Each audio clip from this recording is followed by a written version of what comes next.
채널 내 모든 나폴리탄 규칙 괴담들은 제가 창작하고 있습니다.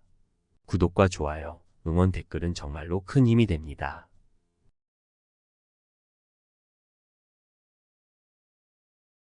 당신은 인터넷에 올라온 구인 광고를 보고 교외에 있는 한 가정집을 찾았다. 아, 빨리 와주셨네요. 급하게 글을 올린 건데 이렇게 곧바로 찾아와 주시니 감사합니다.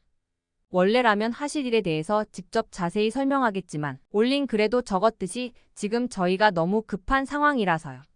기본적인 업무는 이미 올린 글에서 보셨듯이 아주 간단해요. 저 방에서 전화가 울리면 전화를 받고 여기 적혀있는 대로 대답을 하는 거죠. 죄송해요. 저희는 진짜 빨리 가봐야겠어요. 꼭 글을 잘 읽어보세요. 돈은 돌아와서 바로 현금으로 드릴게요. 당신은 떠나는 집주인 부부를 뒤로 하고 그들이 알려준 방 안으로 들어갔다. 작은 방 안정 중앙에는 작은 책상과 의자가 놓여 있었고 책상 위에는 이제는 찾기도 어려운 오래된 붉은색 다이얼 전화기가 놓여 있었다. 그리고 당신은 의자에 앉아서는 집주인들이 준 글을 읽기 시작했다. 꼭 이 리스트의 내용을 따르도록 하세요. 이상하다고 생각될 수도 있고 우스꽝스럽다고 생각될 수도 있지만 꼭 이 리스트에 적힌 지시들을 그대로 따르도록 해요. 그러지 않을 경우 당신은 돈을 받을 수 없을 거예요. 그 어떤 일이 있더라도 전화기 벨소리가 5번 울리기 전에 꼭 받아야 합니다. 혹시나 벨소리가 숫자를 넘기는 일이 없도록 가능하면 벨이 울리자마자 받도록 하세요. 전화를 받지 않을 경우 몇몇 이들은 직접 찾아오는 경우가 있습니다. 절대 전화를 먼저 끊지 마세요. 상대방이 먼저 끊을 때까지 기다리고 끊어지는 소리를 확인한 뒤에 수화기를 내려놓으세요. 3전화를 받을 때는 언제나 처음 전화를 받은 것처럼 행동하세요. 몇 초 전에 똑같은 상대의 전화를 받았더라도 처음처럼 하세요. 상대방이 할 말을 이쪽이 미리 해버린다거나 지겹다는 태도를 보이면 저쪽에서 당황할 수 있고 그럴 경우 이 리스트에 적혀있지 않은 새로운 반응을 보일 확률이 높아집니다. 가장 많이 전화를 해오는 쪽은 젊은 남자입니다. 그는 정중하고 어딘가 긴장한 목소리로 페니에게 할 말이 있다고 그녀를 바꿔달라고 부탁할 거예요. 그러면 페니는 쇼핑을 가서 집에 없어요. 라고 답하세요. 대부분의 경우 알겠다고 하면서 끊을 테지만 만약 당신의 대답을 믿지 못하겠다는 것처럼 페니를 제발 바꿔달라고 한 번 더 부탁한다면 페니가 옷 좋아하는 거 당신도 알잖아요.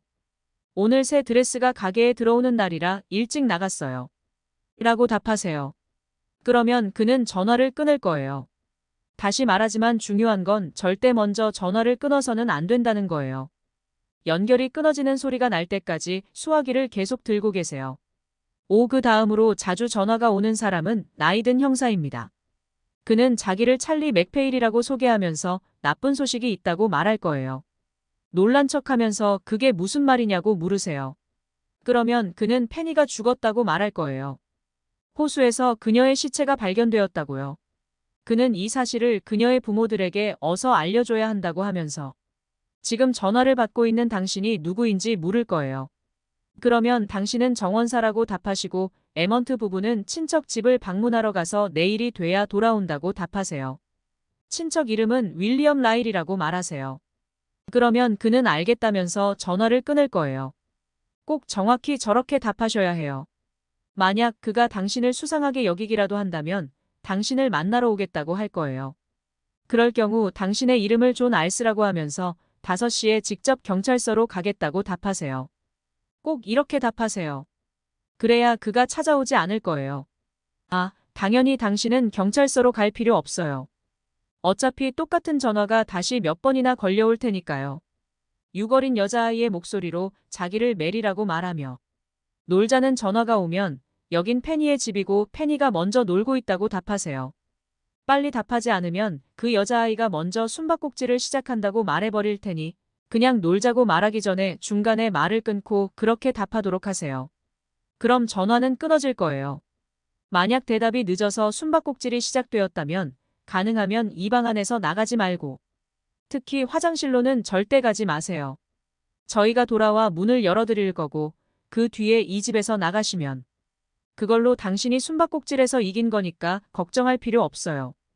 칠라이든 노부인이 전화를 해서 미스터 피기를 찾는다고 하면 꼭 이 순서로 대답하세요. 처음에는 창고에서 찾아보라고 하세요. 없다고 말할 거예요. 그러면 마당에서 찾아보라고 하세요. 없다고 말할 거예요. 지붕에서 찾아보라고 하세요. 오른팔만 떨어져 있다고 말할 거예요. 다락에서 찾아보라고 하세요. 왼팔만 떨어져 있다고 말할 거예요. 계단에서 찾아보라고 하세요. 오른쪽 다리만 떨어져 있다고 말할 거예요. 화장실에서 찾아보라고 하세요. 왼쪽 다리만 떨어져 있다고 말할 거예요. 안방에서 찾아보라고 하세요. 머리만 떨어져 있다고 말할 거예요. 그러면 이제 부엌 5분 안을 찾아보라고 하세요. 노부인은 고맙다고 말하고 전화를 끊을 거예요. 순서를 헷갈리지 마세요. 순서를 잘못 말할 경우 노인은 미스터 피기의 부위 중 몇 개를 찾지 못하게 될 거고 못 찾은 부위를 당신에게서 대신 가져가려 할 거예요. 만약 실수했다면 메리 때와 마찬가지로 우리가 올 때까지 절대 이 방 안에서 나가지 말고 기다리다가 우리가 오면 그대로 집에서 나가 가까운 교회나 성당으로 가세요. 그곳에서 하룻밤만 넘기면 안전할 수 있어요. 8. 음침한 목소리를 가진 남성이 전화를 해서 세상에 숨겨진 비밀을 알고 싶냐고 묻는다면 녹색 비밀은 때가 지났고 황색 비밀은 책 속에 잘 묻어두었으며 푸른 비밀은 달이 속삭여주며 붉은 비밀은 필요 없는 것이라고 답하세요. 그러면 남성은 낮은 신음을 흘리며 전화를 끊을 거예요.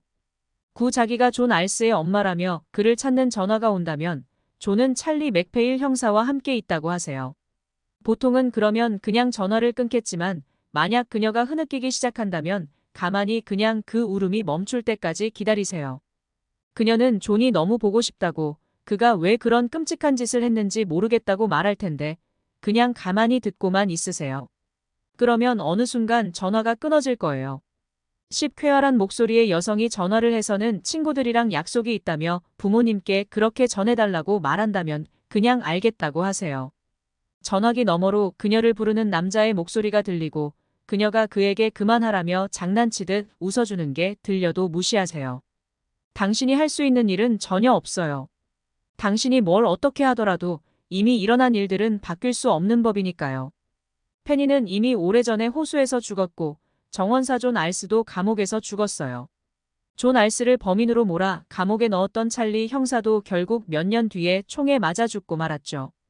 당신이 뭘 하든 변하는 일은 없고 걸려오는 전화들이 멈추는 일도 없어요. 그러니 그냥 알겠다고 대답하고 그녀가 그 남자와 호수로 놀러가게 놔두세요. 10일 그리고 아주 드물게 4번에 적었던 남자가 웃음을 참는 듯한 목소리로 범인이 잡혔다면서요. 정말 다행이네요 하고 말해오면 그냥 예. 정말 다행이네요. 연락해줘서 고마워요 라고 답하세요. 말했듯이 이미 일어난 일들은 절대 바뀔 수 없는 법이고 그 남자를 자극해서 좋을 건 없어요. 만약 그가 당신을 찾아오게 되면 당신이 그를 피할 방법은 없으니까요. 그리고 12번 내용은 앞에 11번까지와는 다른 글씨체로 밑에 급하게 추가되어 있었다. 12 목소리가 마치 여러 명인 것처럼 울려오는 전화가 와서 계약을 해지할 거냐고 묻는다면 계약을 유지할 거라고 답하세요. 추가 대가는 지금 집에 있다고 말하고요. 마지막 내용까지 다 읽은 당신은 뭔가 불길한 일에 휘말려 버렸음을 알아차렸지만 집주인 부부가 약속한 높은 보수를 생각하며 마음을 잡았다.